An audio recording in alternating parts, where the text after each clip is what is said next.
Picture this: solar panels stretching across factory roofs in Shanghai, and CEOs in New York saying they'll move their companies unless they get access to clean energy. Something significant has shifted. Why is this happening now? Right, and just to ground us, today is May 21st, 2025. Almost every major business leader, about 97%, supports switching from fossil fuels to renewables as quickly as possible. That's more than just talk about climate change. It signals a major shift in how the global economy is planning for the future. But why now exactly? And numbers tell a broader story. It's not only about the environment. 77% of those surveyed believe renewables will drive economic growth, and nearly as many, 75%, see clean energy as a big source of new jobs. There's also a lot of concern about energy security, isn't there? Yes, that's a key point. 3 out of 4 executives are worried about depending on fossil fuel markets, which are known for being unpredictable. They're looking to renewables to stabilize their energy supply, and there's something else. Over half the companies are ready to relocate, not just their headquarters, but entire supply chains, if their country can't provide reliable, renewable power within 5 years. That's a pretty clear message to governments. And companies aren't just saying these things. 4 out of 5 organizations are already working on plans to move away from fossil fuels. For instance, 43% expect to cut coal entirely from their operations by 2030. Almost 3/4 want the majority of their electricity to come from renewables by 2035. Actually, some are aiming even sooner. 38% believe they'll get there in just 5 years. So what are these companies expecting from governments? Well, 87% of business leaders want coal-fired power gone in the next 10 years. 2/3 are against building new gas infrastructure.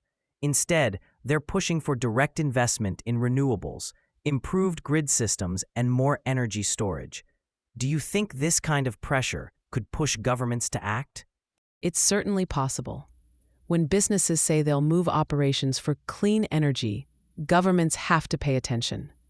We might start seeing new policies, more funding for grid upgrades, and potentially even shifts in international climate agreements, especially as countries compete to attract investment and skilled workers. Let's get specific. Which industries are leading this transition, and what sorts of investments are they making? Technology, manufacturing, and transportation are at the forefront. They're installing on-site solar and wind systems, forming partnerships with renewable energy providers, and redesigning their operations to lower carbon footprints. Plus, a lot of companies are retraining their workforce for roles in clean energy. But the road isn't smooth.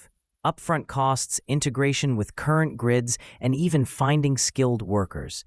These are real obstacles. How are businesses managing to get past them?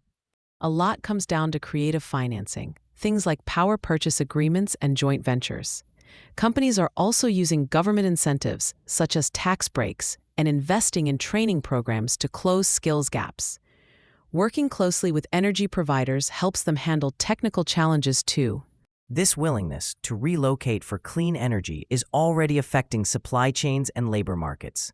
What does that mean for workers and for countries trying to attract these investments? Regions that build renewable infrastructure quickly are seeing more business and job growth in solar, wind, and storage. This shift is driving demand for new skills, so training efforts are ramping up. On the other hand, countries that lag behind risk losing both investment and jobs. So it seems like business isn't just responding to climate policy, they're actively shaping it now. Are we looking at a moment where market forces start to move faster than governments? That's what the data suggests. When factors like economic growth, competition, and risk management all point toward renewables, business becomes a real driver for global change. The next big question is how quickly governments can respond. Today, we've seen that business leaders are not only supporting, but also driving the shift to clean energy. This transformation is changing supply chains, labor markets, and even influencing policy. With so much at stake, the big unknown is whether governments can keep up. Thanks for joining us as we unpacked why near-unanimous business support for renewables could tip the balance for the global economy and the climate. Thank you for listening. This episode was brought to you by mynews.studio. Try it for free.